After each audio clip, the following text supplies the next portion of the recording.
Hey everybody, Dennis Smith here, professional network marketer, entrepreneur with Q Sciences. I'm sitting here with my son Jack. It's Jack, I don't know if you got to see him. He's recording me. You know, it's a Thursday afternoon, or Friday afternoon, I'm sorry, I get my days mixed up, I don't even know what day it is. Um, Friday afternoon, sitting here enjoying a ride with Jack at 1 o'clock in the afternoon. You know, and that's one of the things about being a network marketer is you get to enjoy the quality time with your family. Um, while we do work a lot, we still are able to do a lot of fun things with the kids. So I enjoy that, and I enjoy what I do. And you know, what I wanted to talk to you today about is why most people fail in network marketing. And I think it's an important thing to talk about just because, you know, network marketing is such a great company or it's such a great profession. And too many times people are caught up in doing it, but then they don't really realize that they're letting themselves fail at it. And so I kind of wanted to talk to you today about some of the things that why people fail in network marketing. And this is something I've seen. I've been in network marketing now for 16 years. Started back in '98, I think, and maybe 17 years now. Heck, I don't know. And it's just something I love to do. I've always loved doing it, and I love being my own boss. So one of the things that come to mind when I ask myself why most people fail at network marketing is because they talk too much. Now, I'm probably going to ramble a little bit today, but the reason why I feel that they talk too much is because they're excited about it, yet they don't really know what to say, so they just say everything they can. It's kind of like dump trucking. You kind of throw everything out there and you hope somebody's going to catch on to what you're saying. But really, that's not a very good tactic to use because you're just going to confuse people. And so what I mean by they talk too much is they walk up to somebody and they say, you know what, I got this great company, it's awesome, let me tell you all about it.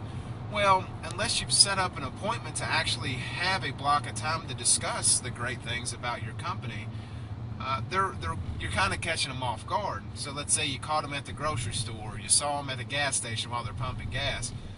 Well, if you dump truck on them, nobody's going to really want to listen to anything you say after 2-3 minutes, you know, because they got things going on, they got things to do. So if you're sitting there at the gas station and you see a buddy of yours from school or whatever, and you say, you know, hey, how's it going? What have you been up to? I ain't talked to you forever. And they reply back, oh, you know, I'm doing this and this. Well, what are you doing now? Oh, well, man, I'm with this awesome company. I'm doing this. I'm having such a great time. You know, I'd love to share you about it. I know you're busy. Here, let me give you my business card. On there, you know, there's a number that you can call, like a hotline or something like that. You know, try to give them a tool, a training tool, or a website or something that way it takes the talking away from you and puts it on something else. And you can say, hey, if I give you this, can I follow back up with you in a couple of days? And you know, see what they say. More than likely, they'll say, yeah, that's great. If you give them something and ask for something in return, they'll be more apt to actually pay attention and follow through with it. So, you know, that's one of the first things that come to mind is people just talk too much. You know, another thing that comes to mind is people don't stay in long enough.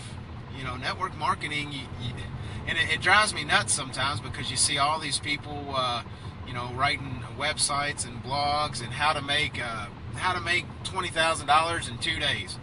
Well, you know, let's be realistic. I mean, this is a company. This is something that you have to focus on, and you have to put a lot of work and time and effort into it.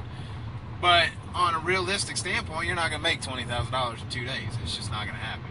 You know, however, you can actually make $20,000 a month, or $30,000 a month, or $50,000 a month if you stay in it long enough. The sky's the limit on what you can do and how you can make money in this industry if you stay in it long enough. Now, and I'm not saying stay in it for 40 years. You know, you have to get in. It's like getting into a factory and staying in there for 40 years, and hopefully by the end you maybe got 2 pay raises. You know, that's not what I'm saying. I'm saying if you stick with it, you know, 2, 3, 4, 5 years, you'll have significant amount of income coming in, and it's residual income that what you're looking for. So that's another thing. People just, you know, they don't stay in long enough. And the reason why people don't stay in long enough, and one of the reasons is, you know, people talk you out of it. You got your friends, your family, people who don't understand this profession. They're going to talk you out of doing it just because they don't understand it. They think the traditional college mentality, go to college for 4 years, you know, get a degree, then go work for a company, and then by the end of your 20 years, maybe you've set yourself up in corporate offices or something like that. I don't know, heck. But realistically speaking, how many of your friends are CEOs of organizations that you have, that you know, or they work with? I mean, it's not likely. So with the network marketing profession, people are going to talk you out of it because they think it's just a waste of time. Well, in all actuality, it's not. And you can have significant amount of income, and you can basically give yourself a pay raise depending on how hard you work. So don't let people talk you out of it. And then one of the last things that I realize why people fail in network marketing is just because they confuse the heck out of their customers. I understand where people come from, where they want to do this company and then they think that this company also works because it's not directly related to what they're selling at the other company, and so they get into that, and then they get into another company. So now before they know it, they have 3, 4, 5 companies they're promoting. Well, your customer base is your demographics, your area that you're in, and you're going to confuse the heck out of people you're trying to sell to or talk to or get into your business, because they don't know what you're doing. To them, they think it's all the same, but to you, it's different. They're different companies. You get paid different ways, but to them, it's all the same. So every time you talk to them, if you're throwing them another sales pitch, they're going to be like, well, what are you doing now? So you confuse your customers, and then they don't want to do anything because it's just really, overwhelming for them. Follow up with them about one certain product, and try not to entice them over something every other time you talk to them, and you won't confuse them as bad. So that's just my little quick ramble. I don't even know how long it took. Hopefully it was only a couple minutes, might be 3, 4, or 5, I don't know. But to me, that's why I think most people fail in network marketing. So until next time, I hope to talk to you soon. Don't give up, and don't confuse your customers. Have a good day. Bye.